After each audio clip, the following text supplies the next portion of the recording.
Okay, as promised, here I am.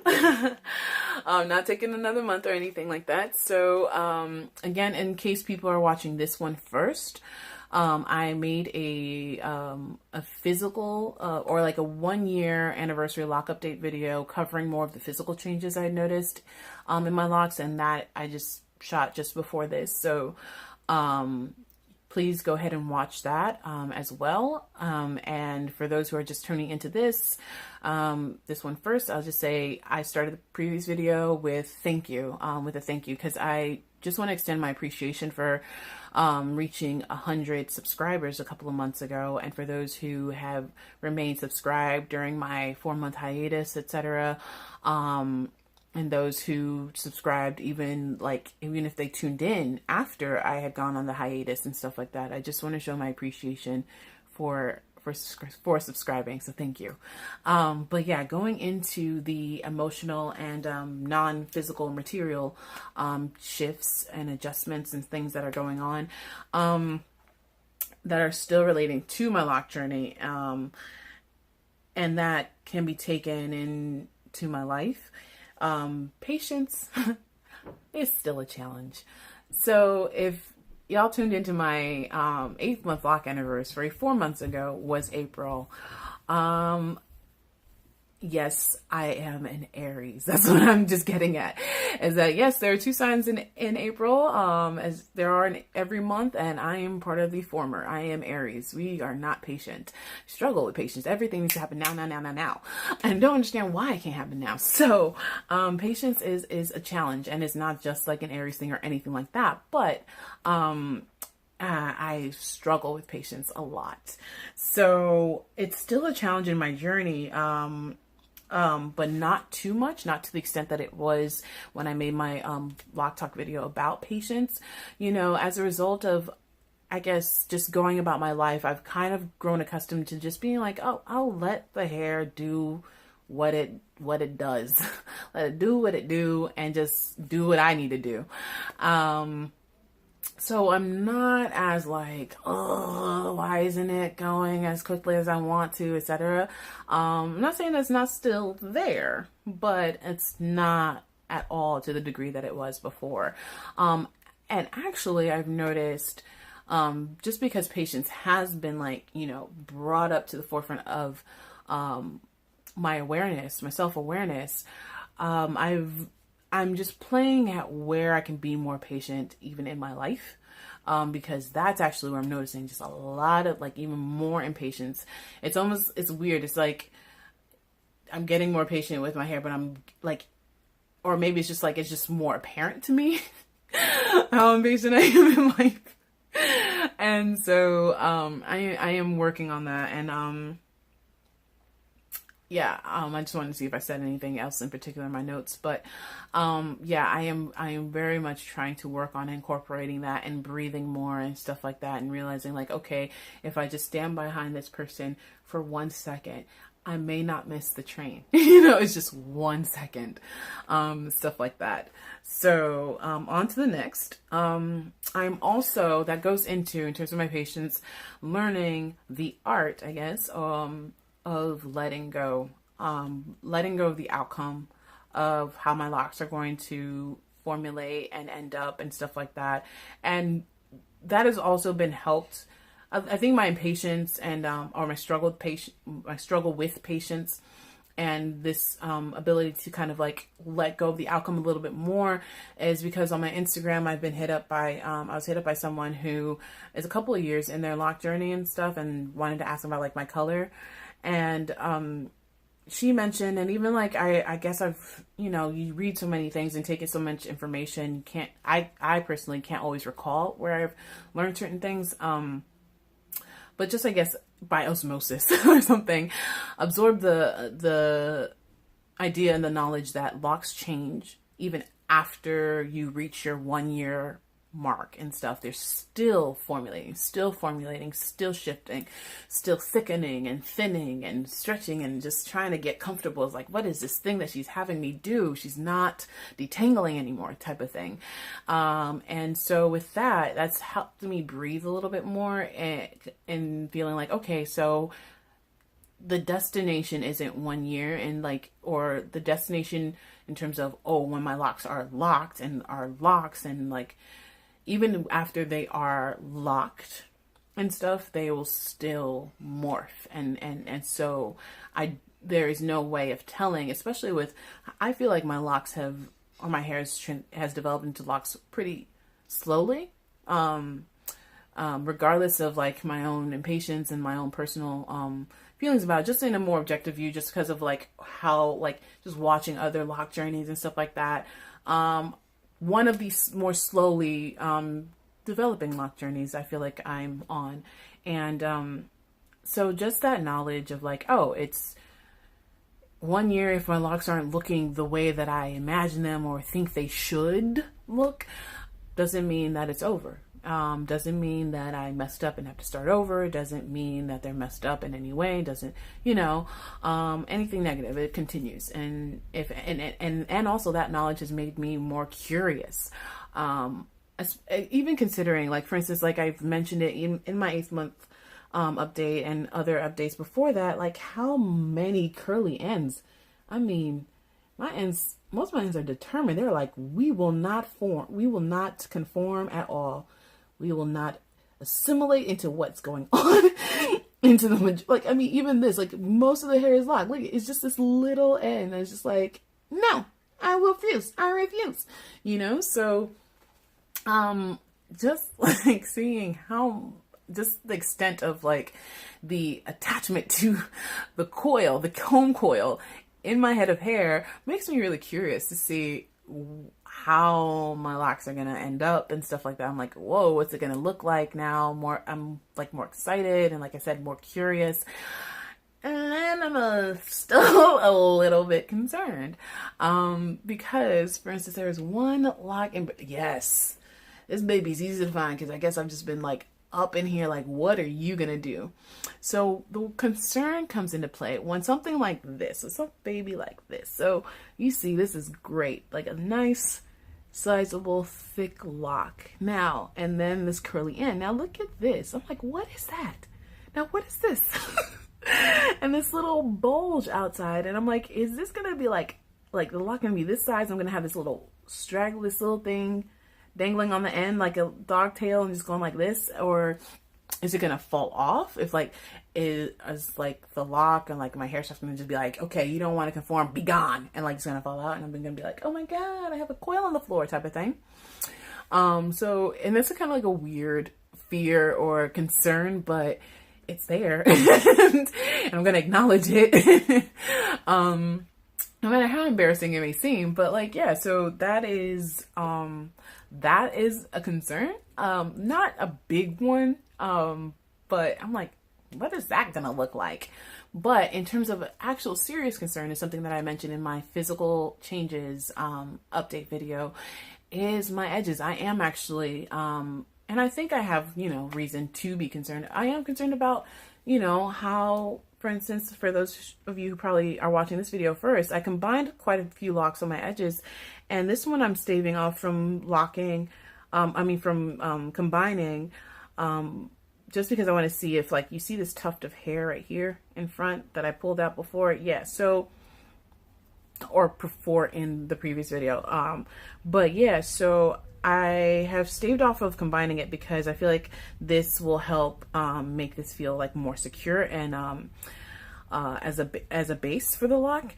But I mean, because a lot of my my hair on my edge, or my locks on my edge region were thinner than they should be, I think, in terms of what I've seen in other photos and stuff like that. You like, and what I said in my previous video is just about noticing, despite the size of the sections in the majority of the hair, how the edges, I would notice the edges will be slightly thicker, and I almost feel like I want to call it reinforced, even though it's not like you're like injecting anything in it. You're just putting like slightly larger sections, but it feels like a little bit more reinforced in terms of the edges, just because they are so delicate and at the risk, at a greater risk than like, the middle of the hair, or the middle of the head of hair, or whatever, from pulling, from the environment, etc. So I am worried about my edges, and I am worried about,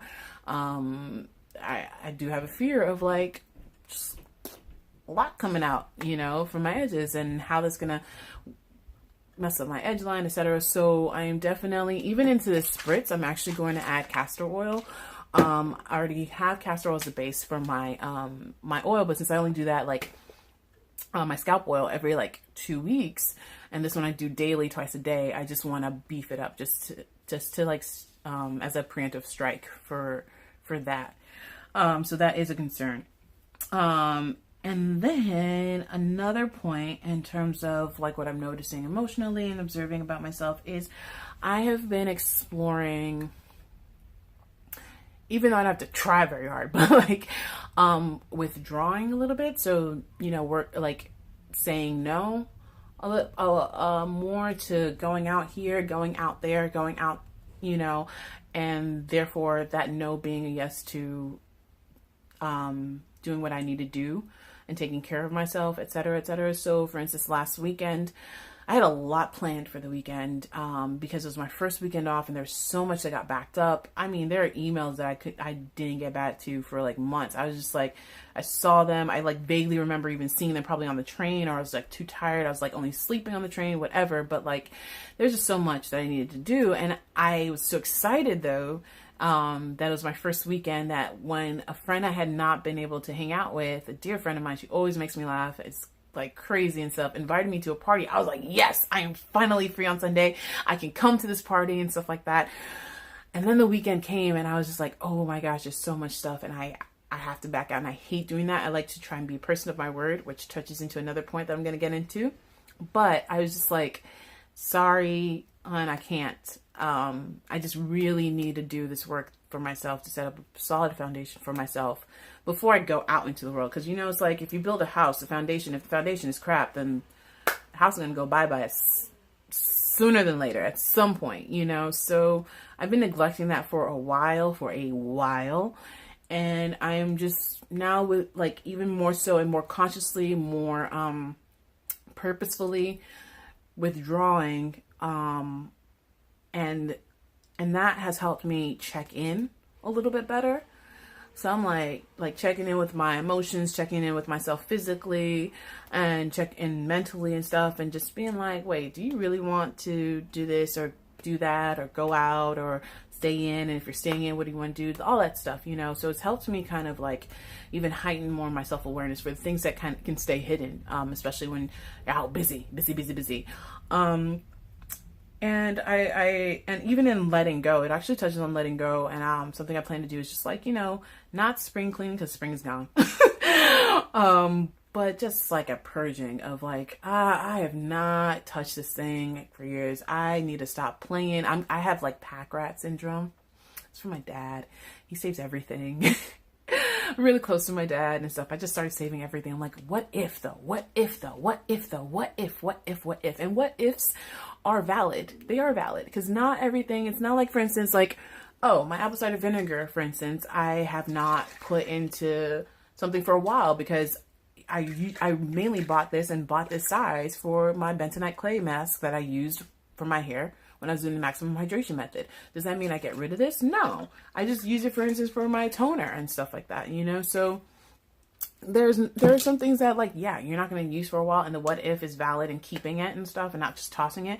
But there's some things where it's like, you just need to be real, and you're not going to read that book. You're not going to wear this shirt. You're not going to, because you haven't, and you don't feel, oh, and I'm saying you, but like me, don't feel inclined to. So, definitely, hope to work in like just a purging and just like, clearing space to make space for more that I want to come in, and on a physical basis too, because like this table behind this phone, shit show.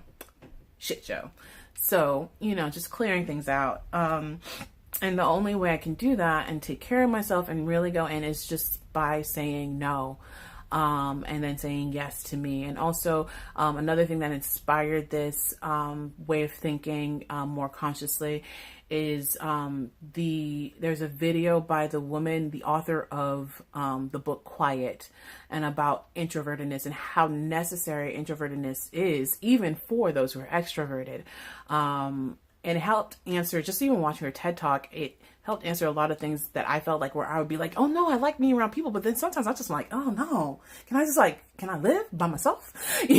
So, and how it's necessary to first withdraw, even when you're trying to create. And even if you're contributing to a group, you generate some of the ideas by yourself, and then you come and contribute that to society, to your group in your classroom, like as above, so below, just like in like whether it's with two people, even if it's a couple and stuff like that, needing that alone time. And so just really taking stock of that, and working on enjoying the alone time, and having alone be alone versus lonely. So that whole dance is also something that I'm working through in withdrawal, in saying no, and stuff like that, because I can tend to feel quite lonely.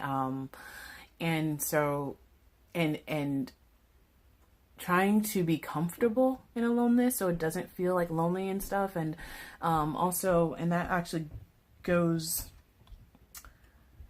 into, it's still in the same point, but like, even while I am alone, while I'm alone, noticing what makes me feel lonely. And so usually what makes me feel lonely is the idea that I should be with people, that I should be doing this, that it would be better for me to be out. And so like daydreaming or something like that, of where I would rather be, or with whom I would rather be, or even whom I would rather be as a person and stuff. And how that actually, first of all, like waste my time because I'm busy just in here.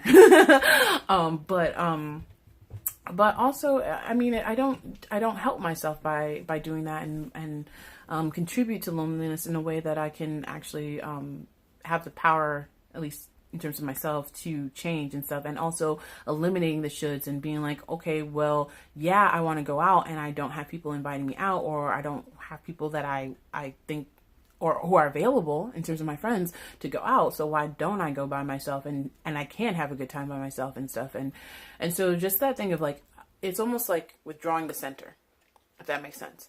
And still incorporating meditation into that.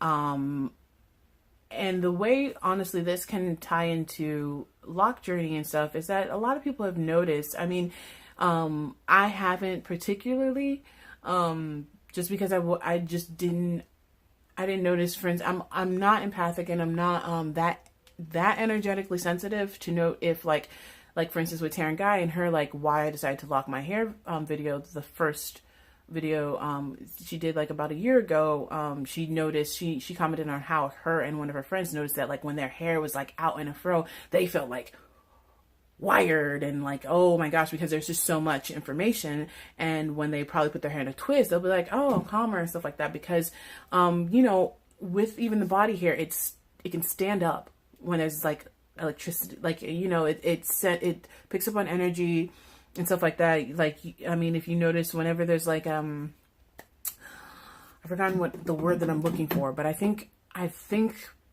y'all will understand that concept of like, like electromagnetic, like when you rub or something like that, it's like your hair can stand up or whatever like that. So like those types of things prove that for most people that hair has energy and transmits energy and stuff. So for those who very much very seriously tie lock journeys to spiritual journey and an emotional one and stuff, I mean, this is not just like, oh, I don't want to take care of my hair, let it lock type of thing for me. But also I'm not a Rasta. So just kind of in between a little bit. So just the fact that like, this is condensed, it's like condensed energy, not stagnant, because clearly our hair, like the locks are still transforming, they're still shifting, there's still internal shifts and everything like that, but it can appear that way. And so that can also like manifest in an external way of like, I can appear to be doing nothing, but you have no idea what kind of work. I mean, I have a piano over here. It's not like at the day party that my friend invited to. I have to be in here, and it can seem like, oh, CJ's just staying inside or whatever like that. Like, my guitar is right behind me. You see by my mirror over there. And I could just be in a cocoon almost, and people don't understand what's going on until the butterfly comes out, you know? So it's just that thing of like, you know, just eliminating distractions and just coming back to center and being like, wait a second. So everyone has an opinion. Like, one of the things that go through in my life, especially as an artist, is several probably know, you have a lot of opinions from well-meaning and not so well-meaning people about what you should be doing. And so just coming back to center, like, what do I actually want to do? What do I, you know, and just introducing a sense of stillness that's very necessary, especially if you're in an urban area, especially, I mean, New York City, and also in this information age. And just finding those moments, like some moments when I meditate, there's just like this relief when I get to this point where I don't even feel the desire to just spin in my head. And just not thinking, and just that calm, I'm like, oh my God. And then my buzzer goes off, and I'm like, nah, 5 more minutes. Shh. So, just like, just bathing in that feeling and stuff, and exploring that more, and being comfortable in the aloneness and the stilling energy and all that stuff. So that is something that I'm still working on. So a lot of these things are still in the beginning stages, definitely in beginning stages. So moving on from that, as I touched on with my, the story about my friend inviting me out, I said I like to be a person of my word. I don't always make that, but it's actually very, very, very, a very serious thing for me.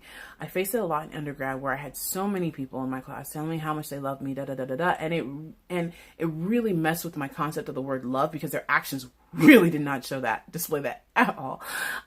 In some cases, some people are just like, I mean, in the acting world, you can get like a lot of like, even at parties, like, oh my God, you made me laugh. I totally love you. And like, oh my goodness, we should totally get together. And our excitement about the idea of getting together will make up for the fact that we never ever do, you know? And also I think it's the nature of even the city, how there's so much going on. And so it almost makes it very difficult for people to meet up. So all of that, like in terms of my relationships and what I notice in my relationships, and like how people just like throw words around, and they mean so much to me, especially like something like the word love.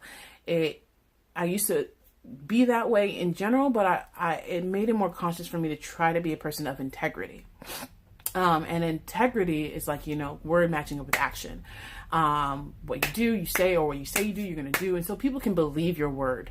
And in most cases I'm good, in some cases I'm not. And probably in most cases I'm good, in most cases I'm not. Who knows? But also as someone who, I can be extremely self-critical. It's something I'm working on through a lot of like my self-care and stuff like that. Having more compassion for myself. That's another point I'll touch on, but like it can be a way of trapping myself, of putting myself in a jail and stuff like that. And so the other thing that I am exploring is integrity and compromise. And does compromise integrity? And that's like, you know, a genuine thing that I'm actually like dancing between. I'm like, oh, if I compromise it. So for instance, with my workout program, I'm doing Insanity. And what was it, 2 weeks ago, it corresponded with the first week of the second month of the program. I just finished the second week. So not this past week, but the week before that, it was so humid. And I live in a basement room, and which is, you know, heat rises. So it's naturally cooler. It's like the coolest place in the house, but it was so humid that I was like, wait, should I open my window or should I close it? Which one's worse? And I don't have a fan because I didn't need it. I came from like being in the fourth floor top apartment where I need an air conditioner all the time because heat rises, like I said, to going in a basement room. So it felt so much cooler. So I didn't ever feel the need to like, oh, buy a fan or whatever like that. My first few summers here were just like, oh, thank goodness, you know? And, but it was so humid that like when I worked out, like my socks would be freaking soaked. It was hard for me to lift parts of my body. And it just became it felt very unhealthy. I honestly felt like I was going to throw up and stuff, like, Insanity's very high impact. And by impact, I mean, you're jumping up and down. You're doing a lot of lifting up and down, up and down. And so I did compromise. I was like for Wednesday, I was like, fuck no. Friday, I was like, nah, and those days I'll like just do the ab workout because it's also even shorter. So like, I'm still doing the program. I'm not following what he's saying because I have to take into consideration my actual immediate environment. I have to also take into consideration, for instance, like that was most likely shot in California, where a lot of people drive in cars, and I'm in New York where I am on my feet. And I work in the customer service industry where I am on my feet. So taking into consideration that, and also still being and still feeling like a person of integrity, where I can say like, yeah, I am doing Insanity. I'm doing the program, and not feeling or whipping myself for not doing it exactly. You're not being a person of integrity. This ain't gonna help. So that goes into having more compassion for myself and, TLCs and, tender love and care, not tables, ladders, and chairs. I grew up on wrestling, so that was the first meaning of TLC for me. And listening to Michael Jackson TLC, okay, this is a soapbox moment, but listening to Michael Jackson's TLC, I'm like, why does he want to throw her in a tables, ladders, and chairs match? Oh my gosh. So anyways, having TLC weekends, and that, I didn't discover that until I was like 18. Sorry. That acronym for TLC, or that meaning for the acronym TLC. But anyways, pulling back, tender love and care TLC. This is a second TLC weekend for me. Just because I didn't finish everything from last weekend and stuff, but also, just like, since there's a little bit more space in my schedule, in my mind, etc., just noticing the things that have been brought up while I was probably too busy to deal with them. Again, things got backed up, so those things are coming up, and having enough compassion to be like, you know what, I'm not gonna overextend myself, or being like, you know what, I'm not gonna get everything done this weekend. I want to. That doesn't mean I have to beat the crap out of myself for not doing that. I'm still a great person, and so having compassion, taking care of myself, taking care of my skin, like how these things. This is going to be my last point, but like, taking the time to be like, no, I do need to make my facial scrub, make my mask, stop sleeping on that, my toner, and really take care of my skin, actively, consciously make those efforts, for myself. And so, yeah, taking care of myself, and, that also goes into and taking care of myself as I don't know if other people have this issue.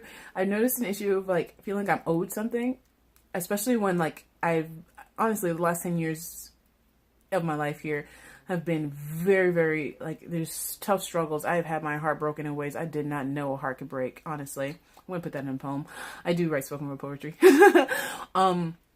But I just taking, it's just like a lot of pain, a lot of struggle, and just being like, where's mine? Where am I going to get mine? And being a good person to people. When am I going to get mine? Da, da, da, da, da.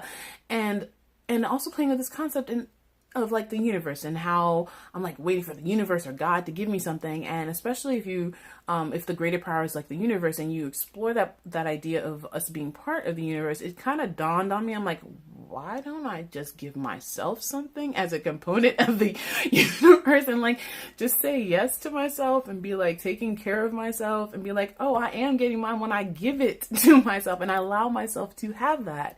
And going into that realm and stuff, and be like, I do deserve this, and I'm not going to wait for someone else to give it to me or whatever.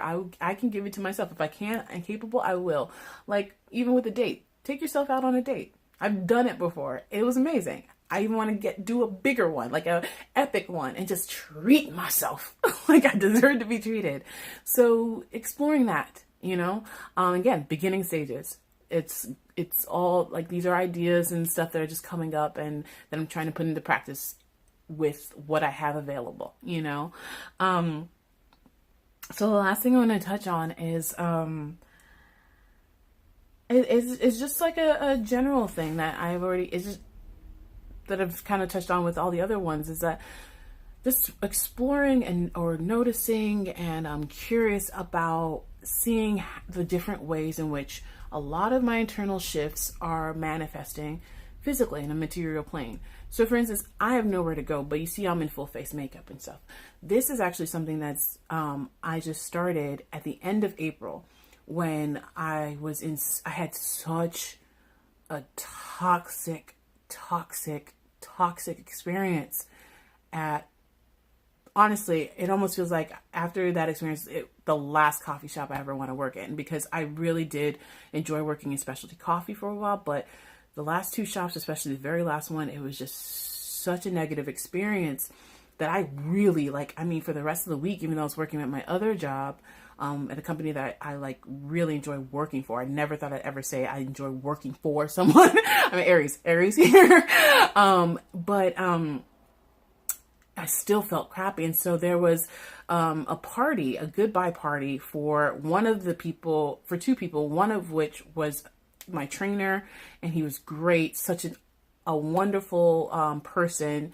Hi, Merrick, if you ever see this. And he was going back to London, as well as the scheduling manager. You see how she was also going back, but it was like a goodbye party at my workplace. And in working coffee, you don't want to dress in your best.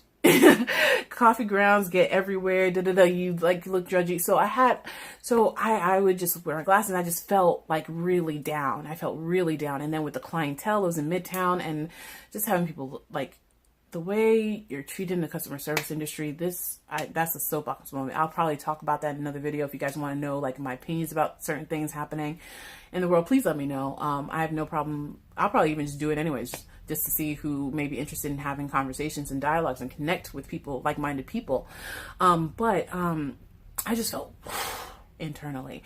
And so for some reason, and that was a Tuesday, it was my last shift there. I didn't know it was going to be my last shift. But it was my last shift there, and that Tuesday, and then the Friday, even Wednesday, Thursday, it was just like, dress up. And I didn't know why, but I was just like, you know what? I'm just going to go full face. I'm going to wear the clothes that I have not worn in months, because I didn't have a party to go to. I didn't and I just dressed up for myself, and it felt so good. And also, it even felt even better that the last time I walked into that shop, I looked my best, that I felt good. And so I'm doing this thing. I've been doing it ever since then. Always remember, I'm a tomboy, so I never did that. That wasn't my thing. I always felt like makeup was hiding, But like, just feeling good and taking care is also part of this taking care, and being like, you know what? I want to just walk out feeling good. Feeling like, yes, I feel good about presenting myself this way. No matter how anybody else feels, this is for me. And just exploring that concept of like, oh, wow, I'm putting on makeup for myself. I'm dressing up for myself, without any sort of external like event or anything like that to go to. And how that has actually been a blessing in disguise, and that because I'm putting on so much makeup, because I've had acne when I was younger, I'm very, very much aware of clogged pores, and that has helped me, that has actually helped me get